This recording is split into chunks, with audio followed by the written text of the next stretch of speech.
All right. Just do it like this. Hey. We just kind of walk into, I don't know. So this is the first time we're doing this, and what do we want to talk about? Software licensing Yeah. and pricing and open source and open core. Yeah. And how to monetize or monetize open source work.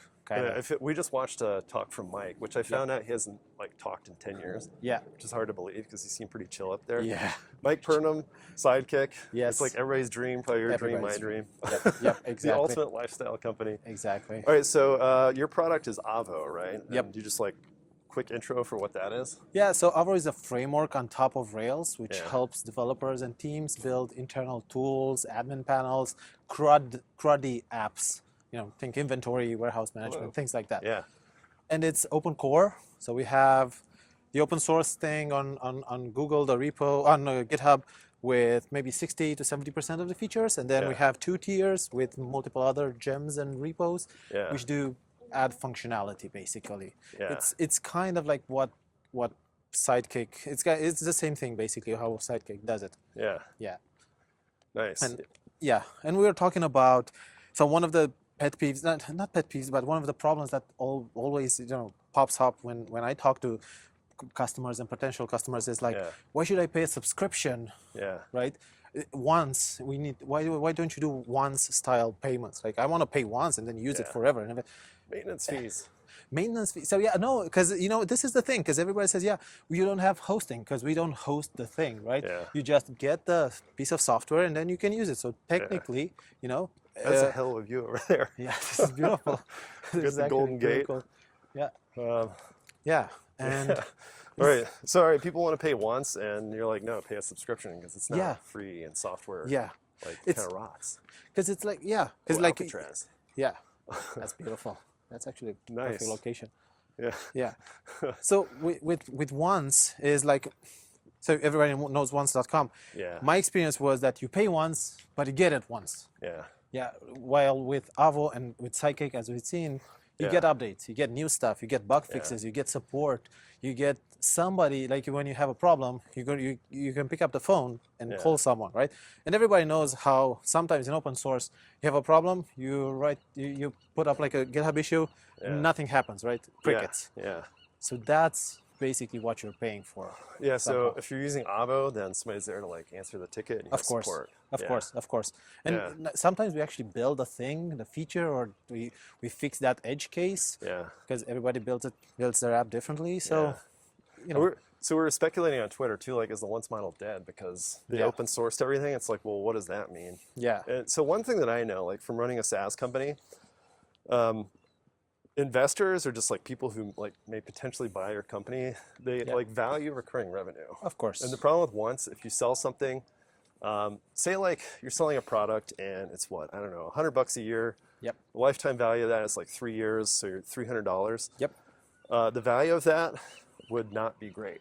Yes. Because somebody would look at that and be like, "This is what? There's no recurring revenue here." Yep. So there's other reasons to have that recurring revenue. Yeah. It's this thing's going to be building a more valuable company, which means that you can do more things and offer more features. It's not just a money grab. It's you want to hire employees. Yeah. You want to be able to pay them and kind of have this revenue stream. Yeah. And put more value out there, right? Yeah. Which includes doing more work on the open source and free version of the thing, right? Yeah. Because I think one of the things that people don't actually think about sometimes, because you can think about investors in building a company and everything. Maybe that's icky to some developers, But it's all a thing. It's all about maths. If we can't make enough money out of this thing, we cannot do the open source thing. Yeah. We cannot give value to the paying customers, to the free customers. Right? Nobody is going to. GitHub isn't sending food for us. Because just because you close a PR and exactly. you're going to get some money here. Yeah. Print some money. Yeah. So. That's basically it. It's all a thing of math. Yeah. Of math. Some projects are a little bit luckier if they can do hosted services. Yeah. And that's perfect. They can open source the whole thing. Or quote unquote. Yeah. Some projects don't. That's been my experience with SaaS. If it's hosted, there's a much clearer way to pull revenue in there. But whenever you're selling software that people install, yep, it's for some reason it's so much harder. Yeah. It's harder to support. Yeah. it's harder to sell. There's like all these things that are harder about it. It's Yeah. like, well, but on the plus side, you don't have like all these security issues. Like Of you're course. not worrying Hosting about like ISO Of 27001 course. and SOC 2. It's SOC like 2 and everything. Yeah. run it inside your firewall Yeah, and you yeah. like don't want to see your data. Yeah. Yeah. It's it's not easy. It's not, and it's also a thing of a little bit of education, kind of, because when you pay for SaaS, hosted SaaS, like you know what you're paying for, right? Yeah. Like you pay for probably 20 different services, hosted services, and that's all good. While when we're paying for software which you install, it is a little bit icky-ish. Which way do we go now? Left or right? I don't know. Let's go left. Yeah. Yeah. So yeah, it's and there's one thing. This is a pet peeve when I talk to especially developers, because my tool is a dev tool. Yeah. Developers who don't want to pay for stuff. Oh, that's Yeah. Well, whatever. They don't. Whatever. It's but really then, hard to sell to developers, and that's really like it's almost a meme. Because you can build it yourself, right? But whatever, I'm not going to touch that. What I want to say is like I love the look in a developer's eyes after they build something, and they try to charge for it, and they see that nobody wants to pay for it, and they're just like, oh, wait a minute, was that me? Like 2 months ago or something. I've done that myself, right? I'm like, oh, this is easy, and you build it, like, oh, actually, that's hard. That's why the fee is 15%. Yeah, exactly. exactly. Like whatever it is. Exactly. I know. So, as developers, we need to treasure our time a little bit more. Yeah. Actually think about what it takes to build that stuff. If you want to build it yourself, you want to maintain it. If you want to do all of that stuff. So, yeah. I found there's certain problems. Like I'm running this with terminal wire where it's easy to get, like to start solving a problem, but then 12 or 18 months later, the thing that you set out to solve is actually like this huge maintenance nightmare. And, we should go check this ship out over here. Yeah. I was so you like start a project, you're like, oh, this is easy. Why would anybody pay for this? And then you find out 12 or 18 months later, like, oh my God, why am I maintaining this whole thing? Our best customers are the burnt customers.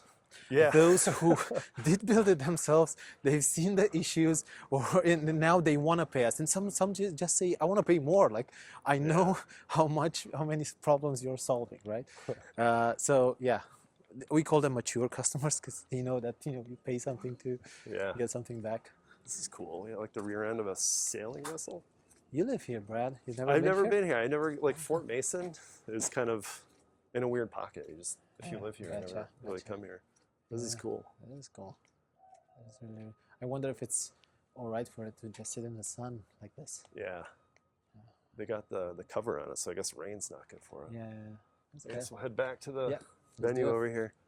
Yeah, so software licensing is tough sometimes. Dev tools are tough to sell. I think on the plus side though, like once you sell it and people start using it, you're not going to be churning like you would a SaaS.